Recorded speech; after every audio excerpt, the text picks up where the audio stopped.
Should I buy and hold 1000 AVAX? In this video, we're going to be talking about just that, Avalanche Multiverse. Welcome to the Multiverse. The Avalanche Foundation launches an incentive program focused on accelerating the adoption and growth of its novel subnets, the premier scaling solution for Web3 dApps. Now, for those who do not know, AVAX, Avalanche, is a layer 0. You can do your own research on that. As much as I'd like to take credit for creating such a thing, I did not. I am not that smart. Now, Avalanche, AVAX, 𝗕𝗘𝗪𝗪, Cosmos, and there are a whole host of other layer 0 protocols out there that are worth kind of doing some fundamental research on. And I do strongly recommend everybody jumps right down into the white paper for Avalanche. The Snow protocols are absolutely insane, and if you can get your head around it, what's going on from a technical point of view, I think you would be very much welcomed to understanding the future of Avalanche, and where I think buying and holding at least 1000 AVAX could be life-changing in the long run. In this video, we are not going to be talking about the fundamentals of AVAX. We will actually be more focused on the technical analysis of AVAX with its future potential in mind. So as I get into this video, if you find it useful and informative, smash that like button. I do appreciate that. If you're new to the channel, then subscribe, tap the bell, select all the notifications, and in doing so, you will be kept up to date with all the videos that we do here at Cheeky Crypto. And if you haven't yet joined us in Discord, you are missing a trick. Check it out, linked in the description down below. Let's go ahead and make a start with this this video and talk about Avalanche, why I'm looking at buying, at least 1000, in that kind of range, and where I think the price could be going short term and long term. So let's jump down and take a look at the charts. Okay, so we're going to start here. This is AVAX paired up with USDT. This is a daily chart. Binance is the data source. Now we're going to start on this daily chart because it does help us understand the part of the bigger macro picture, rather than just focusing in on the 1 hour, 4 hour charts, the ones that really don't matter too much. Zoom out and pay attention to the bigger picture. And we can see quite clearly that there is some interesting moves on AVAX. Now here we are looking at smart money concepts by 𝗕𝗪𝗪𝗪 on TradingView, and it kind of gives us an indication as to kind of what is going on. If I just zoom out a fraction further here, we can see up here we had the November 2021 highs. Okay, we had our bear market confirmed for AVAX here with the change of characteristic. Okay, this is the first signal since this one on this side that we kind of are changing the characteristics of the market and we're moving down. Over this side here, we have the break of structure confirming that we're in a continuation of this trend to the downside. And we are yet to break this. We're yet to confirm a trend reversal with a change of characteristic. Okay, so for now, we are and should still remain bearish on the market until we kind of get confirmation that we're out of the worst of it. So on this daily view, there's a couple of things that are really interesting to me. We have this little green area here, okay, and we have this little green area down here, okay. These are what are known as fair value gaps. Fair value gaps are left behind by institutional players that create an imbalance in the order books. In the case over here on the left-hand side, institutional players or smart money big funds were buying up some AVAX, a lot of AVAX, in fact. Too much AVAX that the market couldn't cope with it, and very little selling was occurring in here, so they couldn't buy directly from the sellers. So price jumps from that low point to that high point and leaves the gap behind. And the same thing over this side. A big order came in, jump price from the low side to the high side, leaving the gap behind. These gaps are important because when you have these gaps, price likes to naturally come back down and fill them. Okay, some clear examples. There's some gaps that were left over here on the way up were recently filled as we had this bear market. Okay, it took quite some time. We're talking August 2021 all the way through to May of 2022 before we actually filled those gaps. Likewise, the gaps that were coming on the way down here also got filled pretty quickly. Now we cannot time how long it takes these gaps to get filled. One of the things we do know is the market likes to gravitate back towards them. And we do have a gap over here at $13 to about $14.80, $14.50, around that kind of range. And so this is an interesting area where I think on the short term, we're likely to see a pull to the downside. Likewise, over here, I think this is actually set at about $4.86 through to around the $5.55. So price, in my opinion, will eventually gravitate back down towards these levels. Now, if we focus in just on this bear market structure from our smart money concepts, we do obviously have confirmation that we are continuing our move to the downside with the break of structure into the November lows. Okay, we continue to go down into hitting new lows on AVAX in December.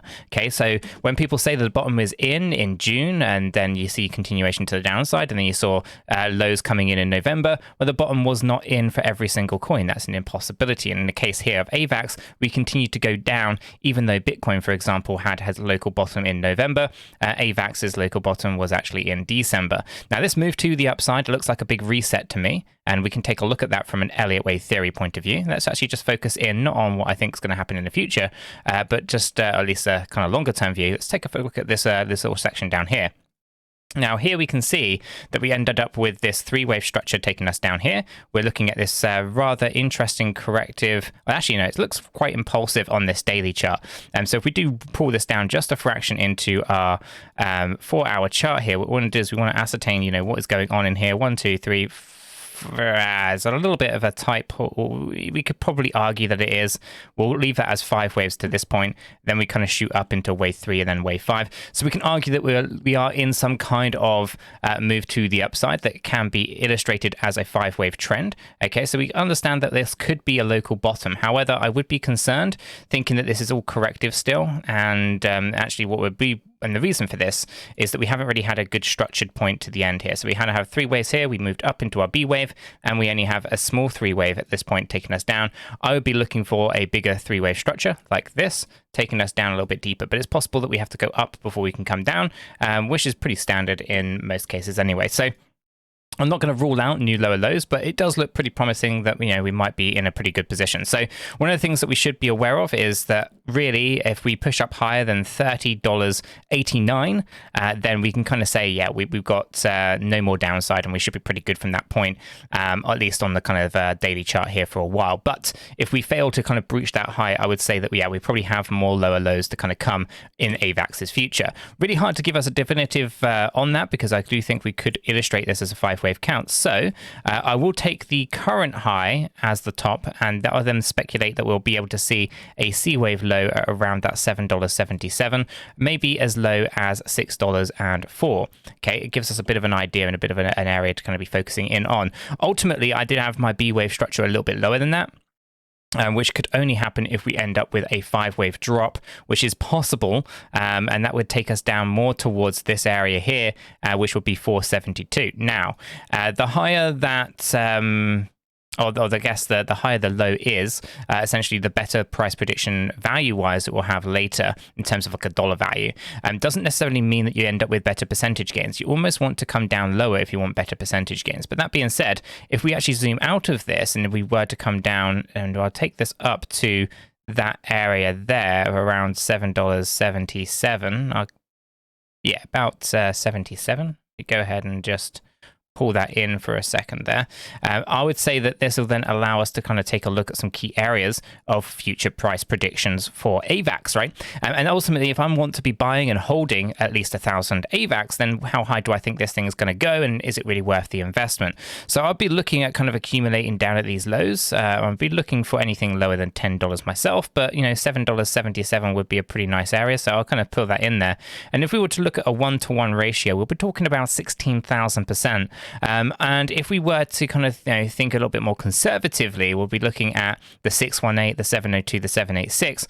Well, we could be looking at anywhere really between these key levels of 2,300 and 5,700, which would be pretty good ROI in itself. I think, however, we are going to be heading for those higher highs on AVAX. As I said, AVAX is a layer 0 that's been building out for quite some time. Lots of protocols kind of build on top of it, add layer 1s, layer 2s, and so forth. And I think there's a real big future to this in terms of the Web3 space. Now, without kind of diving too much into the fundamental side of the project, I think that a lot of time has been spent with AVAX, Polkadot, and some of these other layer 0 protocols that actually allows them to build out over the last few years and periods of time, that actually now we're starting to see some interesting developments with them. We can see that the total value locked on AVAX is incredibly high. Gives me a lot of encouragement for the future of the project as well. So it looks like there's a lot of stuff going on from a fundamental standpoint when it comes to AVAX. The technical analysis also points to a pretty nice run to the upside as well, and there's some pretty good lucrative gains to be made. So anything lower than $10, in my opinion, would be a fantastic dollar cost average opportunity. Even if we were to consider where we are right now at $16, I still think we've got room to the downside, but even the $16, it does feel a little undervalued. So do let me know what your thoughts and opinions are on the price, the current price action of AVAX, whether you think $16 is undervalued, $10 is undervalued, how low you think this potentially could go before we actually start to get into the next kind of bullish cycle. The lower the price goes, the more and more ADA, or at least the more and more AVAX will be able to kind of pick up and stack that position. I can appreciate that getting and acquiring 1,000 AVAX at $16 could be a bit of a target for many retail investors who might not have that kind of money to kind of just throw away at one singular project. So it's going to be one of those things that you're going to dollar cost average into over a long period of time if we're going to be trying to target out that 1,000 AVAX position. That being said, there are many people in this space who have been around for quite some time that could have already accumulated 1,000 or more AVAX in their positions and in their portfolios. I do think that's going to be a real life changer. If we either think that this price could potentially push up close towards some of these key levels, right, where we have $188 or $446 or potentially even $1,300 AVAX, then we have to really consider how many coins do you actually need to be satisfied with your ROI. So yeah, let me know what your thoughts are in the comments below. I really wanted to kind of cover AVAX. It's not something that we get to talk about too much. I really do like the technology. It is something that I am looking to add to my portfolio amongst Polkadot, for example, as well. Let me know what your thoughts are on Avalanche and AVAX in the comments down below. How low do you think it's going to go and how high do you think it's going to go in that bull market? Really interested to canvass everyone's thoughts and opinions. If you found it useful and informative, smash that like button. I do appreciate that. If you're new to the channel, subscribe. And if you haven't yet joined us in Discord, check it out. Linked in the description down below. Guys, until the next one, have a fantastic day.